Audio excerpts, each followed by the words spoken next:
இன்ஸ்பிரேஷனால நீங்க இந்த rehab centre ஆரம்பிச்சீங்க? இன்ஸ்பிரேஷன் அப்படிலாம் எதுவும் இல்லை. நான் பார்த்தீங்கன்னா நான் ஒரு எக்ஸ் யூசர். நான் ஆல் ஓவர் இந்தியா ஃபுல்லாக சுற்றி இருக்கிறேன். நான் அதில் வந்து என்னுடைய சாய்ஸ் ஆஃப் யூஸிங் பார்த்தீங்கன்னா ப்ரௌன் சுகரு. 13 இயர்ஸ் ஹார்ட்கோர் அடிக்ஷனில் இருந்து அதுக்கப்புறம் நானும் ஒரு ரிஹாப் சென்டரில் அட்மிட் ஆகி அங்கேருந்து நான் ரெடி ஆகி அதுக்கப்புறம் நான் நல்லா ஆனோன்னு அதுக்கப்புறம் இந்த மாதிரி நிறைய பேர் சஃபரிங் ஆல்கஹாலிக் சஃபரிங் அடிக்ட்டுக்கு ஹெல்ப் பண்ணணுன்ற ஒரு நோக்கத்தில் இந்த ஆர்கனைசேஷன் ஆரம்பிச்சது. அது ஸோ உங்களோட பர்சனல் பேக் ஸ்டோரினால நீங்கள் மற்றவங்களுக்கும் அதே ஹெல்ப் பண்ணணும்னு சொல்லிட்டு ஆரம்பிச்சு. 100%. Patients were admitted here and they're trying to relapse and they're trying to go back. How do you handle that? How do you manage that?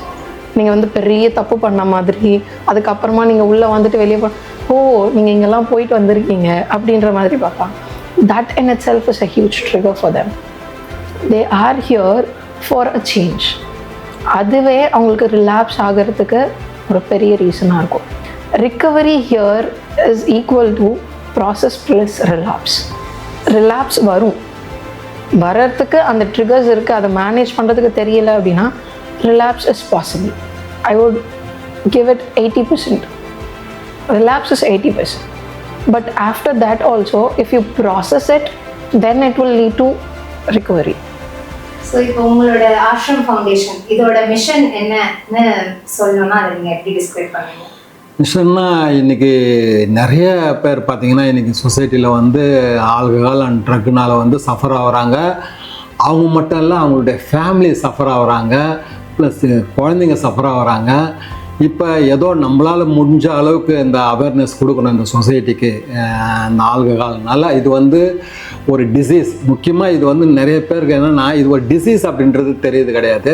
சும்மா அவங்க குடிக்கிறாங்க, இவங்க குடிக்கிறாங்கன்னு நினைக்கிறாங்களே தவிர இது வந்து ஒரு நோய் அப்படின்றது வந்து பெரும்பாலானவங்களுக்கு தெரியறது கிடையாது. இது இப்போ இதை என்ன சொல்ல போகிறாங்க அப்படின்னு பார்த்தீங்கன்னா 100 பேர் குடிக்கிறாங்க அப்படின்னு பார்த்தீங்கன்னா 10லேருந்து 15 பேர் தான் இந்த மாதிரி ஆல்கஹாலிக்காக மாறுறது. மற்றபடி இருக்கிறாங்க social drinker, occasional drinker, business drinker, binge drinker, heavy drinker, alcoholic நிறைய கேட்டகரி இருக்குது.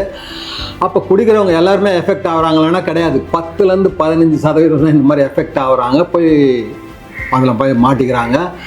அவங்களுக்கு ஒரு அவேர்னஸ் கொடுக்கணும் அப்படின்றதுக்கோசம் தான் இது முக்கியமாக.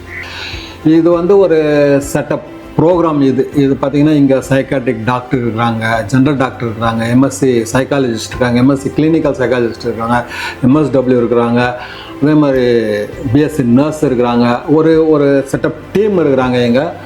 அவங்க வந்து இப்போ ஃபிசிக்கலாக முதல்ல அவங்கள ரெடி பண்ணிவிட்டு அப்புறம் சைக்கலாஜிக்கலாக கவுன்சிலிங் கொடுத்து ஸ்லோவாக அந்த அப்சஷன், ஒரு கம்பல்ஷன், ஒரு இன்டென்ஷன் வந்து அவங்கள வெளியில் எடுக்கிறோம் நாங்கள். ஸோ இப்போ வந்து ஒரு பேஷண்ட்டும் அவங்க ஏன் வந்து சப்ஸ்டன்ஸ் டேக் பண்ணிக்கிறாங்கன்னு சொல்லிட்டு நிறைய லேமான சில்லி ரீசன்ஸ் கொடுப்பாங்க. அது இருக்கு.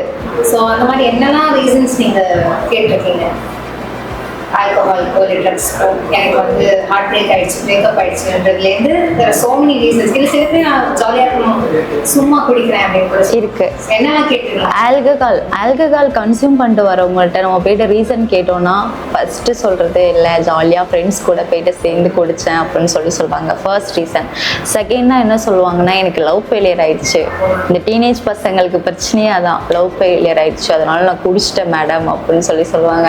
மூணாவதாக என்ன, ஓல்டேஜ் பீப்புள்ஸ் ஏன் குடிக்கிறாங்க அப்படின்னா அவங்களோட ஃபேமிலி வந்து அவங்கள தள்ளி வைக்கிறாங்க. அப்படிங்கிறப்போ அவங்க ஒரு டிப்ரெஷன், ஸ்ட்ரெஸ் இந்த மாதிரி ஒரு ஸ்டேஜுக்கு வந்து அவங்க தள்ளப்படும் போது அவங்க லோன்லியாக ஃபீல் பண்ணுவாங்க. அவங்க அந்த லோன்லினஸ் தான் அவங்க வந்து குடிக்கிறதுக்கான ரீசனாகவும் இருக்கும். இந்த ரீஹாப் சென்டர், அடிக்ஷன், இந்த வார்த்தையெல்லாம் இதோட மீனிங் வந்து நம்ம சொசைட்டியில் ஆனஸ்டாக சொல்ல போனால் எல்லாருக்கும் தெரியாது. ஸோ நான் சொன்ன மாதிரி மென்டல் ஹாஸ்பிட்டல், மென்டல் பேஷண்ட் ஒரு வார்த்தையில் முடிச்சிடுவாங்க. ரிஹாப் சென்டர்னு இந்தியாவில் இப்போ நிறைய டெவலப் ஆகுது. ட்ரக்ஸ் பற்றி அவேர்னஸ் பற்றி நம்ம ஓப்பனாக பேசணுன்றதே ஸ்லோவாக தான் தெரிய வருது. ஸோ சொசைட்டிக்கு இந்த ரிஹாப் பற்றி, அடிக்ஷன் பற்றி, தெரப்பி பற்றி நிறைய மிஸ் அண்டர்ஸ்டாண்டிங்ஸ் இருக்குது. ஸோ அதை பற்றி நீங்கள் என்ன யோசிக்கிறீங்க? என்ன சொசைட்டி மிஸ் அண்டர்ஸ்டாண்ட் பண்ணிக்கிறாங்க இதை பற்றி? இப்போ பொதுவாகவே இப்போ ஒரு நார்மலாக கேட்குற கேள்வி அப்படி என்ன அப்படின்னு பார்த்தீங்கன்னா ரிஹாப் சென்டர்னால அடிப்பீங்களா அப்படின்னு ஒரு கேள்வி கேட்குறாங்க.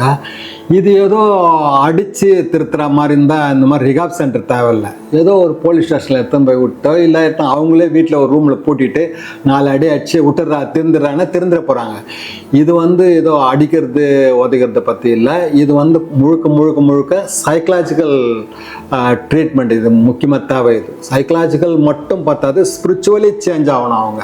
அப்போ தான் லைஃப் லாங் நல்லா இருப்பாங்க. இது முறையான ப்ராப்பரான ஒரு ட்ரீட்மெண்ட் கொடுக்கணும். உடம்பு அவங்களுடைய மனசு இந்த இடத்துக்கு அடாப்ட் ஆகாது, கொஞ்ச நாள் எடுக்கும். அந்த ஒரு 15 to 21 days எடுக்கும். அவங்க கொஞ்சம் ஃபிசிக்கலாக, மென்டலாக, எமோஷனலாக, ஸ்பிரிச்சுவலாக சேஞ்ச் ஆகிறதுக்கு கொஞ்சம் டைம் எடுக்கும். இது அடிக்கிறது 100% அடிக்கிறதுனால இது திருத்த முடியாது. அது சொல்யூஷனும் கிடையாது. ப்ராப்பரான ட்ரீட்மெண்ட் கொடுக்கணும். ப்ராப்பரான ட்ரீட்மெண்ட்னா மெடிக்கல் வைஸாகவும் கொடுக்கணும், சைக்கலாஜிக்கல் வைஸாக கொடுக்கணும், ஸ்பிரிச்சுவலாகவும் அவர் ஒரு மனுஷனாக அவர் ஷேப் பண்ணணும். அப்போ தான் லைஃப் லாங் நல்லா இருப்பார் அவர்.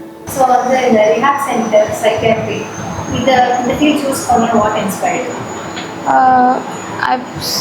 நான் பர்சனலாக என்னோடய லைஃப்பில் ஒரு சில பேரை க்ராஸ் பண்ணிட்டு வந்திருக்கேன்.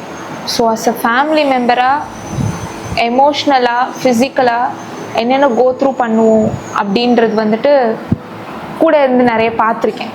So that's why I choose it. சரி, இப்போ டீனேஜர்ஸ், ரொம்ப யங் சில்ட்ரனே ப்ரீடீன்ஸ் கூட ட்ரக்ஸ் கன்சியூம் பண்ணி ரொம்ப ராங்கான பார்ட்டில் போகிறாங்க.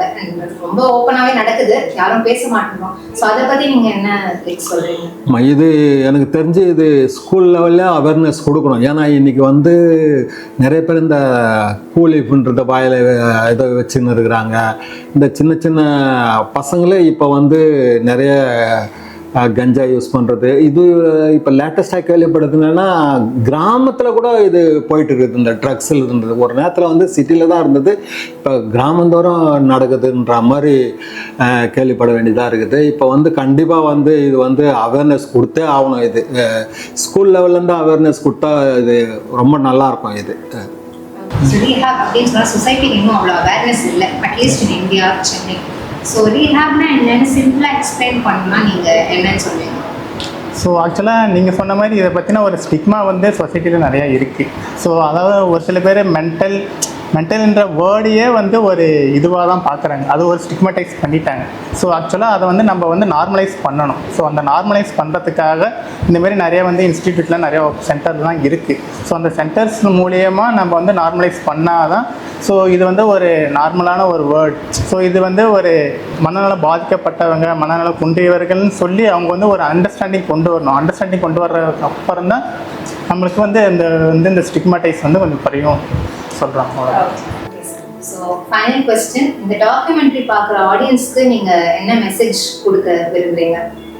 இது கண்டிப்பாக இது முக்கியமாக க்யூரியாசிட்டி. ஒரே ஒரு டைம் பண்ணலாம். அவன் பண்ணுறான், ரவி பண்ணுறான், குமார் பண்ணுறான், ஃப்ரெண்டு பண்ணுறான், எதிர் வீட்டுக்காரன் பண்ணுறான், பக்கத்து வீட்டுக்காரன் பண்ணுறான்னு சொல்லிட்டு க்யூரியாசிட்டியில் கூட ஒரே ஒரு டைம் கூட ஒரே ஒரு டச் கூட பண்ணாதீங்க. ஏன்னா நாங்கள் என்ன சொல்லுவோம் அப்படின்னு பார்த்தீங்கன்னா, ஃபர்ஸ்ட் ட்ரிங்க் டஸ் த டேமேஜ்னுவோம், இல்லை ஃபர்ஸ்ட் சிப் டஸ் த டேமேஜ்னுவோம். முதல்ல ஏதோ ஒரு சின்னதாக ஒரு தப்பு பண்ணுறது தான் அடுத்த தப்பு பண்ணுறதுக்கான ஒரு வழிமுறையாக இருக்கும். அதனால் எந்த காரணத்தை கொண்டும் எந்த மூட் ஆர் சப்ஸ்டன்ஸ் எதுவுமே சின்னதாக கூட டச் பண்ண வேணாம்னு சொல்லிட்டு கேட்டுக்கிறேன் நான்.